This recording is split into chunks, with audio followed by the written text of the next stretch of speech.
A few moments later. Halo semuanya, balik lagi sama aku di MPLitas menuju generasi emas. Sekarang aku lagi sama dua narasumber aku. Siapa nama kalian? Aku Ania Reni. Aku Tante Natasha. Oke, di sini gimana nih kabar kalian berdua? Baik atau ada? Alhamdulillah ya, kabar kita selalu baik. Sekolah kalian gimana? Ada yang bikin pusing nggak pelajarannya atau sesuatu yang mengganggu? Tentu aja banyak Iya, ya tapi pelajaran yang tetap jalanin ya, aja. enjoy. Ya, bawa enjoy. Ngomong-ngomong soal sekolah, di sini kan ada apa tuh di sekitar kita tuh banyak banget ya kenakalan remaja. Kalian sebagai kalangan remaja juga ya, kalian tahu nggak sih kayak faktor-faktor utama yang menyebabkan kenakalan remaja di lingkungan sekitar kita tuh apa aja? Terutama faktor utamanya itu biasanya dari keluarga ya. Lingkungan. Iya, dari lingkungan, keluarga, pertemanan. Iya. Dan sekolah juga bisa juga sebagai pengaruh pergaulan. Kenapa bisa dari lingkungan keluarga, kalian tahu nggak sih? Kan kenapa juga bisa jadi kayak dari lingkungan pertemanan itu apa aja yang menyebabkan? Ya.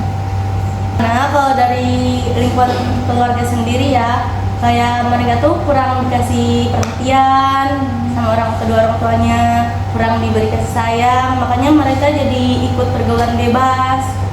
Iya, faktor utama juga anak itu terlalu dimanja. Sebenarnya terlalu dimanja juga tidak baik ya untuk pergaulan anak. Dan tentu banyak keluarga sekarang yang anaknya merasa broken home. Broken home itu tuh kayak kurang diperhatiin ya? Iya, kurang perhatian. Oh, jadi karena dia broken home, jadinya dia nyari perhatian di luar sana dengan cara menunjukkan dirinya di kenakalan remaja itu. Oke, terus kalian dampak kenakalan remaja menurut kalian, ini kan mereka kan udah ngelakuin tawuran ya gara-gara faktor-faktornya tuh gara-gara broken home. Nah, pas mereka udah melakukan itu tuh dampaknya mereka gara-gara melakukan itu tuh apa aja sih di masa depan yang bakal mereka rasakan? Dampaknya pastinya bakal banyak banget ya pengangguran karena mereka saat remajanya tidak serius untuk masa depannya. Jadi mereka seenaknya untuk masa depan mereka. Jadi mungkin itu salah satu faktor terjadinya banyak pengangguran. Gara-gara kenakalan remaja. Iya. Lalu ada juga karena mereka mengonsumsi narkoba atau minum-minuman keras, jadi yang menyebabkan ke masa depan mereka tuh mereka bisa jadi gila atau gitu. Jadi gara-gara itu mereka jadi pengangguran, terus jadi kehilangan akal bisa jadi ya. Jadi dampaknya gitu. Terus kalian tahu nggak sih bentuk kenakalan remaja yang sering terjadi di lingkungan sekitar kita nih? Aku tanya karena kita sama-sama anak sekolah. Jadi apa aja sih yang kalian sering lihat, dengar, atau mungkin lingkungan kalian banyak nih? Salah satunya apa? Kalau yang aku sering lihat sendiri ya di lingkungan sekitar, termasuk tawuran, kayak tawuran antar pelajar gitu. Terus kayak banyak kalangan remaja yang minum-minuman keras, apalagi siswa gitu. Dan banyak sekali sekarang remaja-remaja yang melakukan seks bebas. Jadi itu yang biasanya ada di lingkungan. Iya. Kalian pernah nggak sih kak ngelihat secara langsung atau tetangga kalian melakukan hal tersebut? Pernah. Iya. Apa itu? Tawuran. Dia waktu kita flashback dulu ya.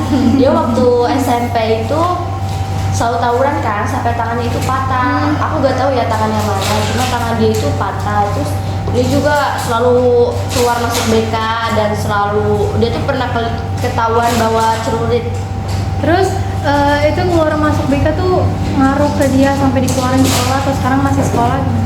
Masih sekolah itu tuh dia cuma dapat SP doang, nggak sampai beliau. Berarti sekarang masih sekolah. Terus orang tuanya itu gimana tuh? Kayak ngerasa gimana itu anaknya karena sanksi sosial kah?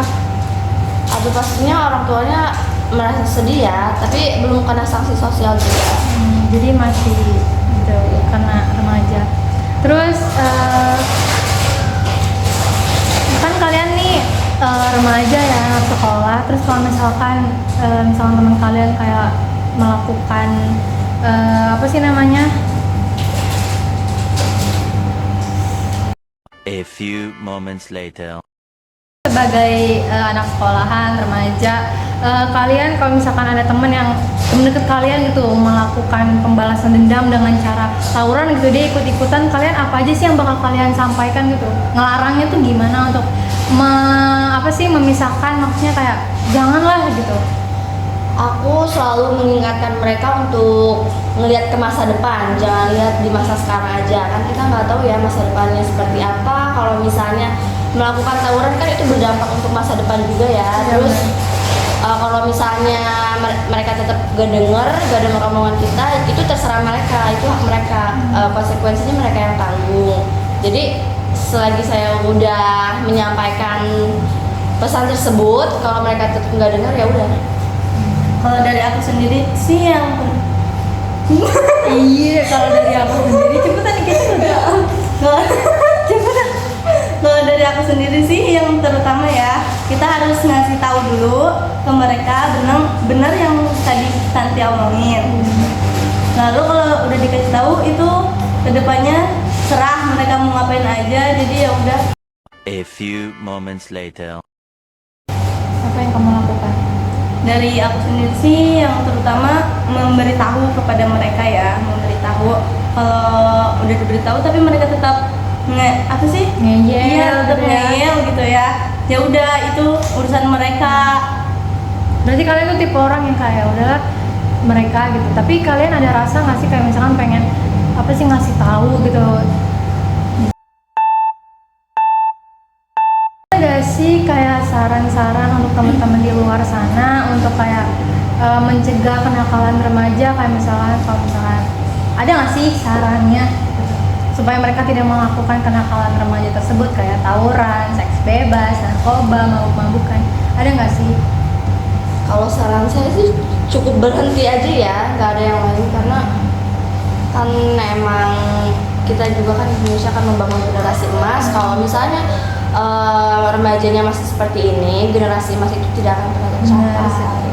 Berarti, tapi kan susah ya caranya untuk menghentikan sesuatu yang memang mereka udah klop banget gitu, kayak tawuran pasti udah ada gengnya, terus kalau narkoba pasti kecanduan, terus kalau misalnya mabuk-mabukan juga pasti kecanduan. Itu gimana caranya untuk kayak menghentikan? Pasti susah kan ya? Mungkin kita bisa buka lowongan cerita. Siapa tahu dia kayak gitu tuh karena banyak pikiran, banyak beban juga di Masalah keluarga keluarganya. dia atau di pertemanan. Jadi kita bisa membuka cerita. Berarti kayak kalian sebagai teman harus Iya. kayak apa sih namanya, ngajak cerita ya? Ya kalau misalnya mereka tidak nyaman sama kita, mereka bisa pergi ke psikolog. Iya. Jadi yang gampangnya nggak harus bayar tuh cerita ke teman. Iya. Gitu kan. Oke semuanya, terima kasih karena sudah menonton. Sekian dari saya, Kesha Nasdila, dan dua narasumber saya Ani Reni. Dan Natasha, di MPLB Podcast menuju generasi emas. Dadah.